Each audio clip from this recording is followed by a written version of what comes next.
Assalamu alaikum and welcome to Game Changer. I'm Mariam Zia. In today's program, we will be talking about the recently concluded G20 summit that was hosted by India and was held in New Delhi.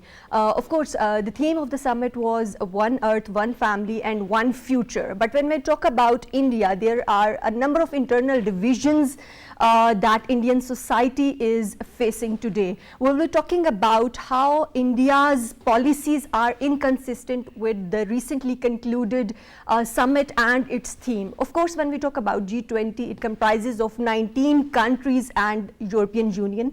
And in the recent summit, African Union was also included in this G20 prestigious group. We'll be talking about the absence of President Xi from this summit, what it means for India and for the region at large as well. We'll also be talking about the recently announced corridor as well. Does it compete or challenge BRI, and what it means for Pakistan, China and the region at large. What it means for Pakistan and its foreign policies, what needs to be done when we talk about regional prosperity. We will be talking about in today's program. To discuss this and more, we are joined in the studios by Mr. Shehjar Khan, who is expert in international affairs. Welcome to the program. We are also joined by Dr. Zafar Nawaz Jaspal, who is expert in international affairs. Welcome to the program. And we're joined online by Dr. Hussain Javed, who is economist and expert in international affairs. Welcome to the program. So, Dr. Jaspal, let me start with you. When we talk about this recently concluded summit, of course, we know that this was 18th head of state summits that was held in New Delhi, India. And when we talk about India, the way India is portraying it is that this is a success. Of course, 82 points, 83 points declaration, 83 points declaration came out of this summit. Do you think it was a success for India? Look, we have to see the summit. I think that there was a 45 delegates. If you can go for numbers, it's impressive. India started building this euphoria about the summit since the beginning of this year. Of course, last year. And we have to not forget that this summit, or you can say G20 summit, was not meant for G20 countries, but it was meant for Prime Minister Modi's election agenda. True. So the entire optics, media, or these things were for his, you can say, projecting that how he built India's soft image. But he failed to realize that within India, Manipur is very fresh today. When he say one family, one earth, the question is, and I fail to understand about the international community's hypocrisy. True. When the international community, all the high-ups were there, did they ask or raise this question, one family? Yes. If India is a one family, why there are riots in Manipur? Why and that is my question to you, Dr. Jaspal, that when we talk about, of course, this important summit, President Joe Biden was here and head of delegates of other countries, developed nations that keep on emphasizing on human rights as well. But when we talk about the recent Manipur incident and the way Muslims as well as other communities are being treated in India, that raises a big question mark on this campaign. That's why I said that there is a big gap between theory and practice. There's a big gap between rhetoric and practice. Whatever the rhetoric we have been seeing there, 83 plus agreed formulas. There is interesting, Ukraine lost its significance, Ukraine war. Why? If you see in Bali's last year, yes, when there was G20, there were reference to Russia, Russian invasion, etc. and etc. But in this document, there is no reference to Russia. So there was a consensus. Where is the Europe, which it was talking about? Where is the United States, which was talking about the Ukrainian war? It is not there. Normally, when we see, when I was reading this agenda of the G20, it was very rosy, very attractive. Right. For example, development, sustainable, climate, one earth, one family. But when I say practically analyze that who is talking, that India, for me, it's not important whether it's India or the other country. For me, important is if they are talking about climate, or if they are selling their renewable energy agenda or soft power, it is one of the biggest population in India. It's the biggest, you can say, polluter in the world. And then the way the things are happening in India, human rights, you rightly pointed out, and its relations with the neighborhood. Neither China, that's surprise, she did not participate, and it has a bad relations with at the line of actual control. It has a worse relation at the line of control. So it means with China and Pakistan. If there is any war or any kind of thing, the entire world's sustainability will be exposed or expired. So by this way, when I look about this G8, 20 Africans, India tried to sell that it is a leader of global south. Yes. But for becoming a leader, you have to demonstrate domestically, regionally, and then you are acceptable globally. And domestically and regionally, India's record is debatable, not only debatable but questionable. Of course, this is questionable that India's policies, especially when we talk about Modi's policies, are very much inconsistent with the theme of this summit, of course, and this theme was also proposed by India being the president of this year. What do you think, what are your takeaways from this recently concluded G20 summit?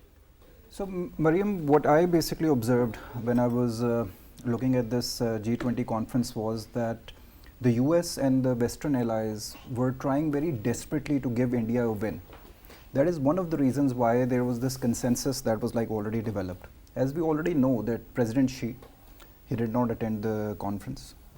President Putin didn't attend the conference because they basically said that we don't want any statement coming out of G20 without consensus, and in which Russia is like targeted for the war in Ukraine. So we can like see the fact that the consensus did come with a very watered down statement coming from G20. It basically means that all of the European countries led by the US basically made a lot of compromises for this consensus to come through, which basically shows that they're very desperately trying to pivot India against China as a rising power. So that was like one of my observations. Other than that, I really agree with Dr. Jaspal. If you see all the dynamics around the conference, it was all about Modi. Everything was about the Prime Minister, a one-man show in a country which is like over 1.3 billion people with like various ethnicities, religions, castes, and a very diverse country was represented by one man. Other than that, I also saw the Lotus logo in all of the conference. This Lotus logo is the electoral logo for the BJP party. Of course. So this was overall. So it seems like that this summit was being held not by the hosted by the Indian government but by the BJP party, yes. because Lotus sign was everywhere. So because they are one party in a country that basically justifies itself as the largest democracy in the world, one party cannot basically represent 1.3 billion people. So the fact that this logo was everywhere was kind of like an initiation to the election campaign that in which Mr. Modi wants to project that he is the leader of India. And when we talk about Mr. Modi as the leader of India, it also gives a message that now India has evolved, or we can like say moved from a secular democracy to a Hindu majoritarian democracy. And that's even India is trying to change the name to Bharat as well. Yes, and that was the first time that they showed it on a global platform that Bharat. Yes, sure, go ahead. Just add with the permission. When I said earlier that G20 was not meant for developing worlds or a South, it was meant for this time for India's next year March, Spring May, April elections. Bharat, why it is projecting? One is to, you can say, gel or get the most support from the Hindutva forces. Second is that within India, a multi-party alliance has been formed, which is asking or the failure of the, or questioning, raising the failure of the Modi's economic and highlighting its ethnic cleansing or religious cleansing policy. And they make a name India with I capital.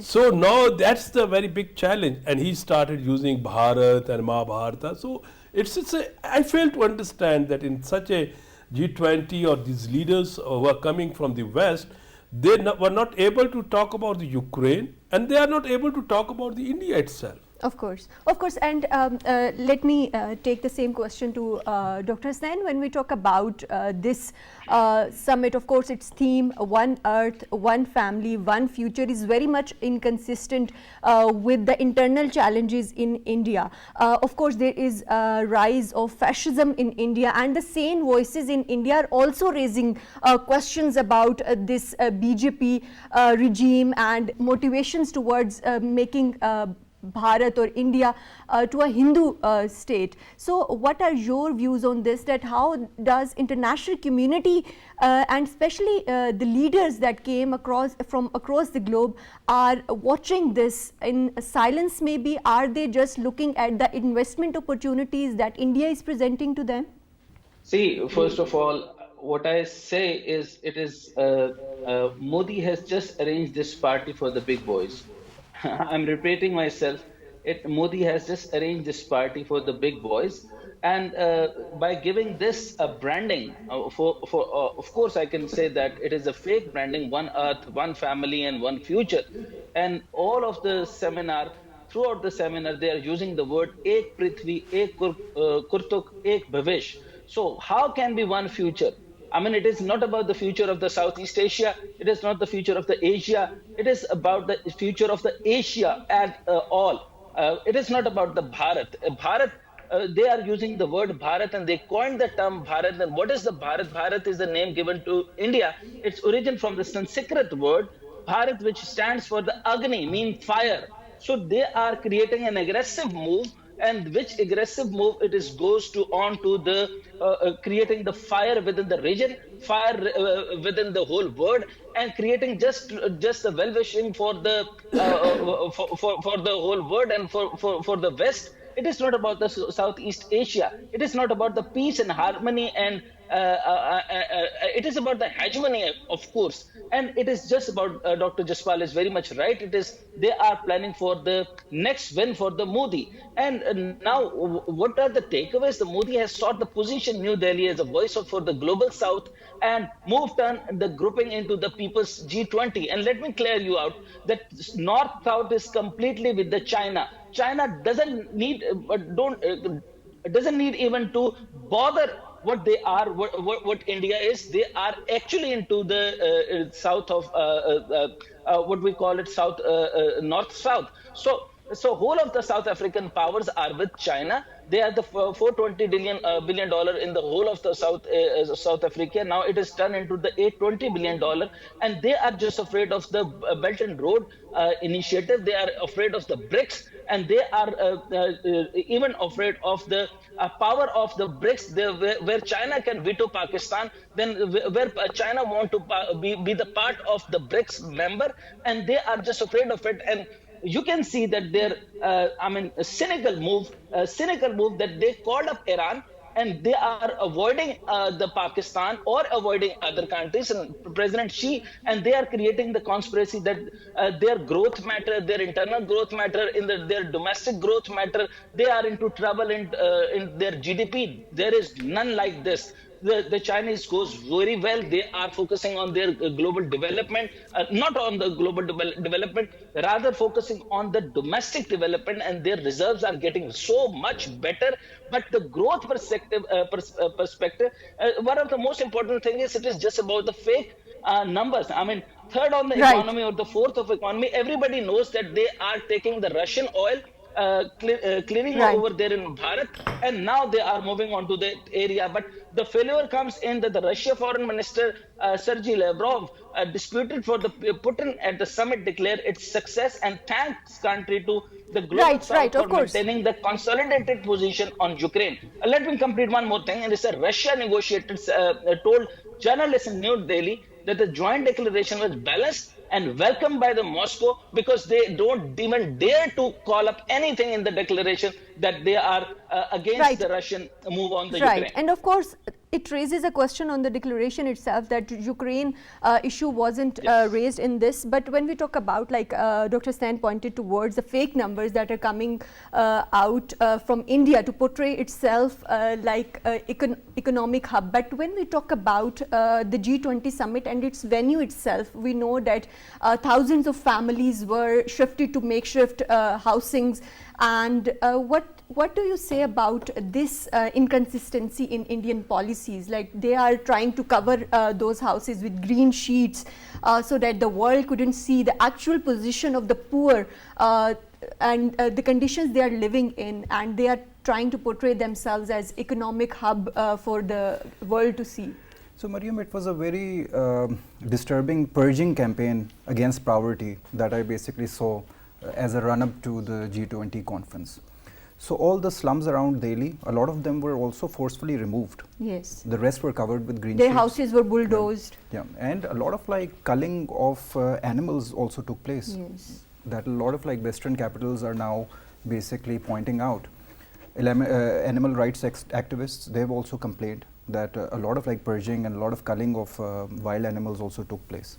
Other than that, a lot of like people from these slums, they basically complained a lot that we're also part of India, you know, and why aren't we represented? If we're like, emerging as a global economic hub, then what about all of these people who are like under the poverty line living in Delhi? And these are mostly daily wage laborers. And if you are basically letting them not work for like these like 5 or 6 days up to the conference and 2 days of the conference, they were all like losing their incomes as well. So this was a very elitist affair from the way I basically see things. Other than that, we've like already discussed the human rights angle. What we haven't discussed is the role of the international media and the local media. There was no press conference allowed, by the way. Yes. International media was not allowed to ask any questions with the Indian administration. So where is the free press? So there was no free press. Of course. And one very important point, that President Biden had another visit after the G20 in Vietnam. As soon as he landed in Hanoi, the first press conference he basically gave, he basically said that I had one-on-one discussions with President Modi, and I basically showed my reservations against India not allowing international press, freedom of press, human rights. So I personally talked to him about all of these issues. So there's a hypocrisy, going around. Exactly. So even though the Western countries desperately wanted to give India a win, they did compromise on their international values, on human rights values, on the freedom of press. They had to compromise on all of those values to give India that projection that India came up with a consensus in G20. Statement, of course. Yeah. And when we talk about, of course, human rights violations, international media was giving coverage to these human rights violations, but there was no say of the global leaders at this forum. How do you think this is inconsistent with this theme of the event, and also India trying to portray itself as the spokesperson of the global South? I think that India is not a spokesperson of the global South. It failed, though it invited the 45 delegates in addition to 20 the members of the G20, including them 45 delegates. It managed that African Union become a member, but it doesn't mean that India is a spokesperson of the South, because neither India is successful to highlighting, or you can say observing the rules-based game or law and order within the state, and it is unable to follow the rules-based order in region and internationally. The West is very much haunted, or it has a phobia of the China, and that's why at the geopolitical you can say chessboard, it is very much dictated or influenced by the India. India is enjoying this kind of a Western hysteria, China hysteria, in a manner that it is, you can say, not facing any criticism, as my friend very rightly pointed out, that Biden said that in a one-to-one meeting I said to him about why there was ban on the press. Yes. Why he did not raise this issue that's there. What So what's the reason? Yes. And second, if in the Indonesia, Bali, if there is a condemnation or something reference to the Ukrainian war, why not in India? Yes, why not So, on the Indian so soil? it means that the West is also losing its relevancy, or it is strengthening this argument that the middle powers' influence in the global geopolitics is increasing as compared to the big. Now, in this context, for the sake of economy or for the sake of just a strategic partner of the Western circles, they are ignoring the freedom of press, they are ignoring the rule-based order, they are ignoring the United Nations resolutions, and even I fail to understand that, okay, Manipur, they can say it's a domestic issue, but what's about the Kashmir? Yes. It is a disputed territory. United Nations resolutions are there, and since 2019 it was annexed illegally. And what is happening in Kashmir, entire world knows. Even when they had a tourist ministerial meeting in Srinagar, Saudi Arabia and the others refused to participate. But my realization is this month is summits month. You had a BRICS, you had a this you can say G20. At the end, there is a United Nations. Yes. There is a Southeast Asia summit now. But what is coming out of these summits?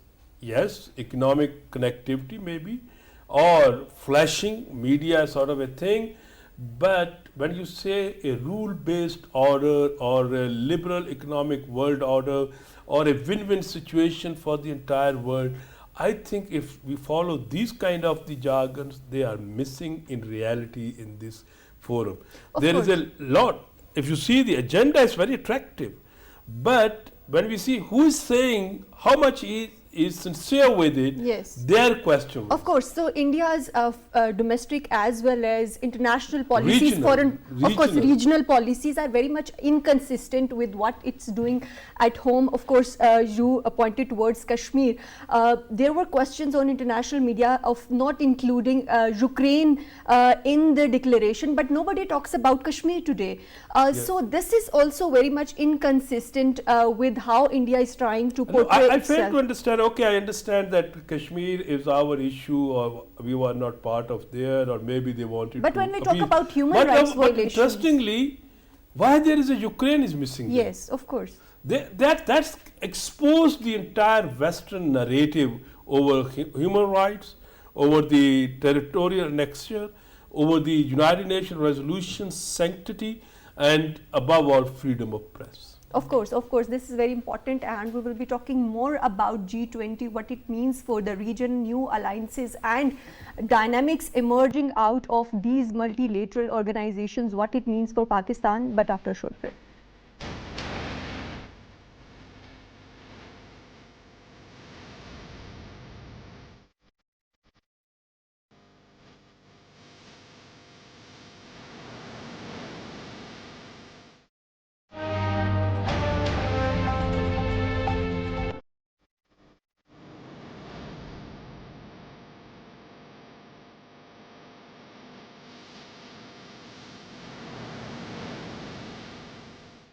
Welcome back. We are talking about the recently concluded G20 summit in India, and of course the inconsistencies of Modi-led BJP government with the policies and the way it is trying to portray India on the international stage. Dr. Sen, when we talk about this important G20 summit, of course this was the first time that President Xi did not attend any G20 meeting. How significant was his absence from the G20 summit, and what it means for the region and of course for India and China relations? See, first of all, I just wanted to say that the G20 actually lost its essence from the core, and the big boys will definitely realize very soon that they have given this staring to the Modi, it was their fault. So the G20 was originally set up as an economic body of finance ministers in 1999. It was no permanent secretariat, and there is no one to do check on how things are being delivered. Since it is a multilateral grouping, a change in a slow incremental that many experts fear won't deliver the progress needed to solve the huge problem humanity faces. So to be sure, the summit had a word on restructuring and global financial system and was a device on the Bretton Woods. and conference at the end of the World War II, which was most internal expert believes in outdated, and conclave spoke to the possibility Right. of reform, but there is no timeline on action. Let me talk about the Xi absence. So President Xi, first time skipping the annual gathering, in Chinese Premier Li Chang represent the Beijing. China is a crucial global player, and leader absence has raised eyebrows. So she no shows is in fueling speculation, and that he is snubbing India Prime Minister Narendra Modi due to rising tensions over there in the shared border, and US attempt to woo India in the hedge against the China. So she non-attendance of the G20 hasn't been explained by the Chinese government, and it is unlikely to be. So it is also comes aimed multiple spats and tensions between the Beijing and other governments, including the US, Japan, G20 host country India, and the regional neighbor that have territorial dispute with China. So Beijing may see limited use in the G20 and pushing Chinese narrative on they don't need to invest as much because they have other multilateral forums through which China can exert great influence and control the agenda and outcome for the assistance in Shanghai Cooperation Organization and BRICS. So she non-appearance could be tactical, very tactical. I would say it is very tactical move by the President Xi. So by making itself less available to G20, Beijing is creating more demand for the Xi attendance in the future, therefore giving itself more room to exert influence. The decision also reflects the shifting focus of the China foreign policy agenda with the prioritized engagement with the developing countries. And also, very important, the Putin absence, even on the virtual, that speaks a lot. And the hypocritic move by the India that they wanted to be with the Putin, they wanted to be, and they wanted to get the benefit from the Putin and Russia. And they are not speaking about the Ukraine. And even then, they are taking the whole of the, conference people to the Srinagar. How dare they visit to the area which is disputed and which is completely under the hegemony, which is under the violence of the India, and how dare they are not talking about the peaceful, peace and freedom for the Kashmiri people. So this is a complete hypocrisy and a hypocritic move by India, and that is a complete failure from my side. Of course, this was a complete failure. Of course, when we talk about venue, whenever the G20 summit is organized or hosted by any country, mostly the events or the meetings take place in 2 cities. But India expanded it to over 60 cities. But when we talk about India's immediate neighbors, India is creating not cooperation but conflicts with its immediate neighbors. What do you think of India's inconsistent policies? And of course, they are moving towards creating a new corridor that was announced on the sidelines of this summit. What's your take on this? So, Mariam, when it comes to inaugurating new projects, especially the Middle East, India, Middle East, Europe corridor, as you mentioned, this also proves my point earlier that the West, led by the US, is desperately trying to pivot India as a rising power to counter the rise of China.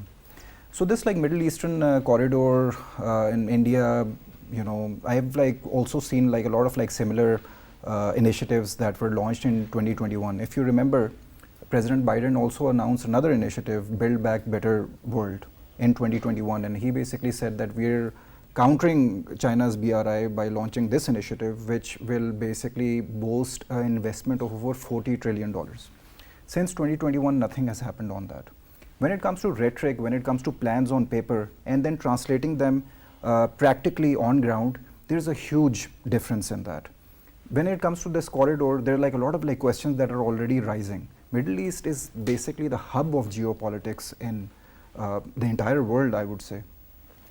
How is it possible to connect India and just letting go of the Suez Canal, which is the shortest possible route?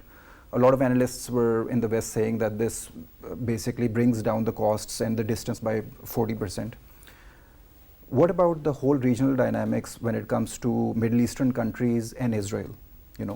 Will Saudi basically take that role? I know that UAE is on its way to normalizing relations with Israel, But because Haifa port is included in this like Middle Eastern corridor, will Saudi also like join this bandwagon, or will it basically try to compromise on its like leadership role when it comes to the Muslim countries? So that is a very big question. The geopolitics, political consideration will play a very key important role. Other than I also see this. And this is a very important dynamic that you pointed out when we talk about this. And of course, this is just an aspiration because the maps that are being released, there are a lot of questions being raised on that. But when we talk about this emerging role of Saudi, how does Pakistan plays in the equation?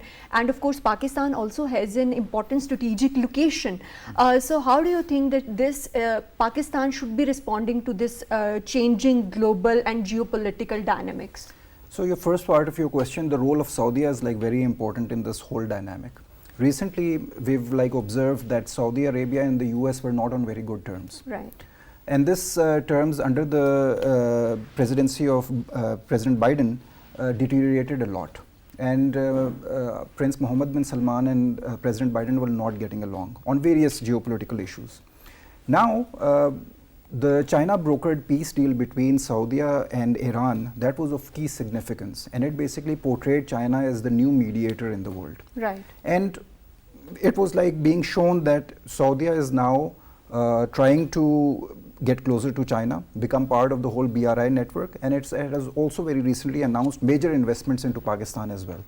So this is also one way of India trying to bring Saudi Arabia out of the Chinese fold and try to bring them to this new corridor that they have like imagined, or it's like practically not feasible as yet, or there are like plans on making it feasible.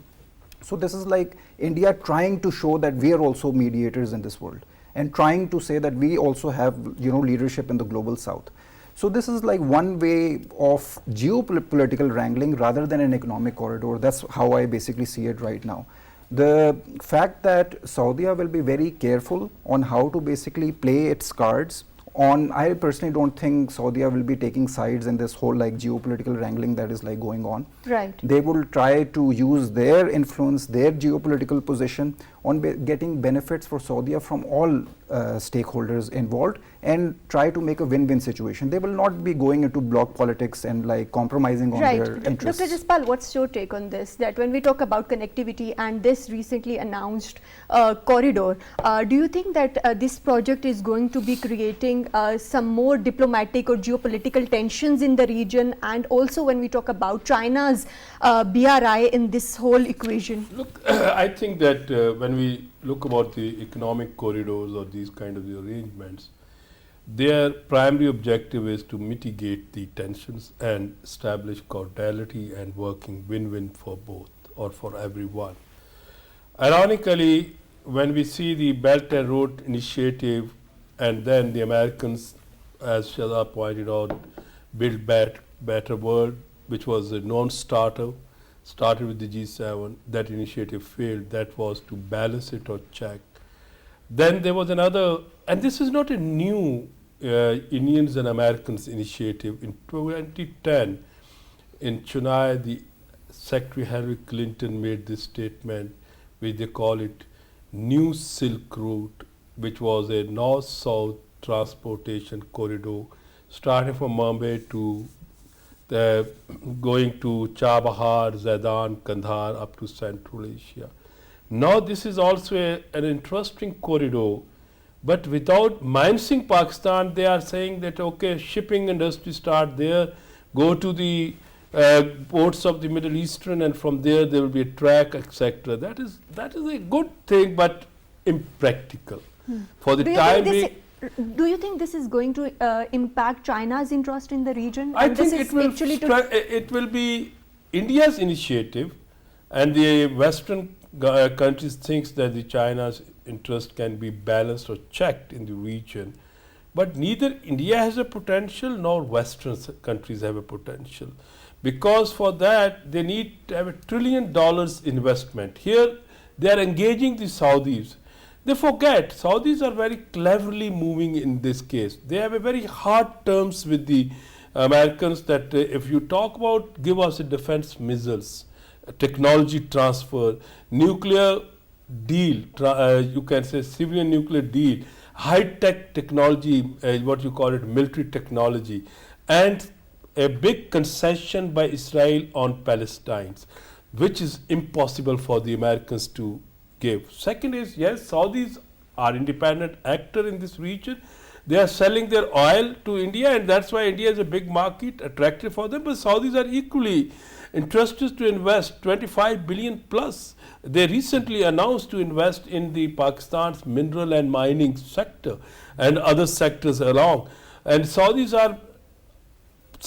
rise is very much linked with the peace in Arabian or a Persian Gulf, and there who is playing a role. There is a mediator or rapprochement in March was established by what we call it China. Not by the United States. Course. So if one thinks, yes, business Saudis are doing, India is a big business market for their oil, but if someone is thinking, oh, Saudis and Indians allies, no, there is only a threshold alliance between the Americans and India, and that is also not going well. And in this context, when we look not going well, yes, militarily they are cooperating. Americans are expecting too much from the Indians, whereas Indians are expecting too much from the Americans, but both are unable to move ahead in that manner. Why? Because when the American Congress signed the resolution, passed a resolution to make India as a member of the NATO plus, and then the Indians realized, oh, we are becoming an ally, a defense ally of the US. Their foreign minister said, at the moment we are not prepared for NATO plus. Earlier they were very much, you can say, aspiring to be member of NATO plus. So there are many confusions in it. So when we look about these summits, when we see these kind of the things, yes, India projected itself that it's a very soft power, moving from a hydrocarbon to the renewable energy resources, and at the same time moving ministerial. It's a big country with the different countries for tourism, but is world mad? No. World understand what is happening in India, how the tourists are treated in India. There were many cases, but if India has to grow, or what you call it, the agenda which they shared in this G20, there's a need that India follow, or the Modi regime follow, the rule-based order within the state and within the region. Otherwise, they will not. They fail locally and at the same time regionally and globally. Right. Dr. Sen, when we talk about this, of course, G20 and such multilateral organizations are meant to promote cooperation. But when we see the recently concluded summit, of course, they present us with the stark divisions, geopolitical divisions. What you make of the future of these multilateral organizations, especially G20, keeping in mind the absence of President Xi and President Putin? See, we can understand this whole issue rather global. It is bringing back to the bloc politics, and we can analyze by these statements that one of the statements is that we have no interest in divided G20. We need peace and cooperation instead of conflict. That has been said by the Brazilian president, and he also said that if I am the president in Brazil, and if I am not, if he comes to Brazil, there is no way that he will be arrested. He talked about the President Putin. And then Joe Biden says, I will say that I think of our Indian partners, there is a substantial disappointment that there's not here an gratitude that we are. So that Joe Biden says, and I think we fully intend to strengthen and deepen our relationship, and we leave it to China in a particular to discuss and explain why they are not here. It's really their business. So that's mean the whole takeaways is in vain. There is no takeaways. If they are talking about the corridors, if they are talking about the finance, if they are talking about the economy, if they are about the connectivity or the regional connectivity, that is just about. I mean, you can say that is under the desperation of against the BRI of the President Xi. But they must understand that the $1 trillion has been spent in all of the BRI projects. So they have done it, and they have, actually materialized all those things, and it is all about fake, and India cannot do that. But we must also understand the international expert. What they are saying is that the International Aid Agency, Oxfam, called the summit is unimpressive and underwhelming with no action being taken to tackle poverty, inequality, and climate change. And UN Secretary General Antonio Guterres said at the start of the meeting that he had ambitious new goals for the G20 for wealthy nations to react net zero by 2040 or sooner, and developing countries by 2050. But 2 days later, he does not have those commitments in the financial declaration. So, don't you think it is a complete failure of the G20? Being presided by the India? What do you say? Right, of course. And let me take the same question to you, Dr. Jaspal. How significant this summit is and what it means for the future of G20 summit if there are so much divisions within G20? I think that summit is important because next year Brazil will be going to open. We cannot ignore significance of the forums, international, multinational forums. But if one expects that something comes very decisive or game changer in the kind of these summits, no. Do you think because in these summits, especially in this, when the Chinese president did not participate, India changed the entire in order to accommodate the others. Westerners appeased the Indians and ignored the basic rules of the games of the human rights, freedom of press. And then I think it's just a talk show. Of course. And do you think these forums actually now have the capacity to address the pressing challenges, economic as well as like issues like climate change? There was no consensus on issues, basic issues like these as well. Do you think these forums are meant to address these common challenges or common global like challenges? But unfortunately, these forums are not addressing them, like climate change. Of course. And Mr. Shehzad, lastly, how do you see Pakistan's role in this evolving regional and geopolitical dynamics and also the future of these multilateral organizations? Mariam, when it comes to the future of these multilateral conferences and these regional or multilateral institutions, there's like a huge gap when it comes to expectations and realities. When it comes to, as you mentioned, the whole agenda of climate change, I think there was no progress made on this forum as well. There was no consensus on basic issues. Because you see like G20 is like responsible for creating over 80% of global emissions, and they could not agree on phasing out of fossil fuels. And UN report just like came out 2 days ago, and the UN report basically said like to get to net zero emissions, it's indispensable that fossil fuels will have to be phased out. And there was no consensus on that. Right, and after the inclusion of African Union, around 90% of population of the world is now part of G20. That was a good initiative because I think that Global South should get more representations in these forums. And inclusion of the African Union was a positive step. So that was one good thing that came out of it. Other than that, I also personally think that the world should also be very careful on this like shift of India from a secular state to a more Hindu majoritarian state. That is like somewhere where the world will have to make a lot of compromises when it comes to human rights, when it comes to all the values that all of these G20 countries stand for. And this will have like a lot of implications on the region and the world. Of course. Thank you very much, Mr. Shehzad Khan, for joining us in today's program. Thank you very much, Dr. Zafar Nawaz Jaspal, for joining us in today's program.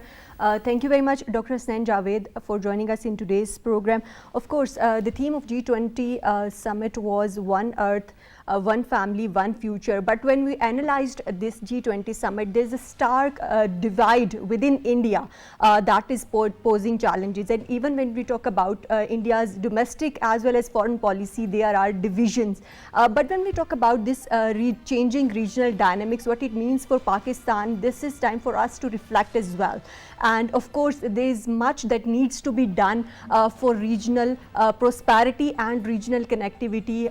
President Xi's absence was also significant when we talk about regional cooperation in this regard as well. That's all from Game Changer tonight. Take care. Allah Hafiz.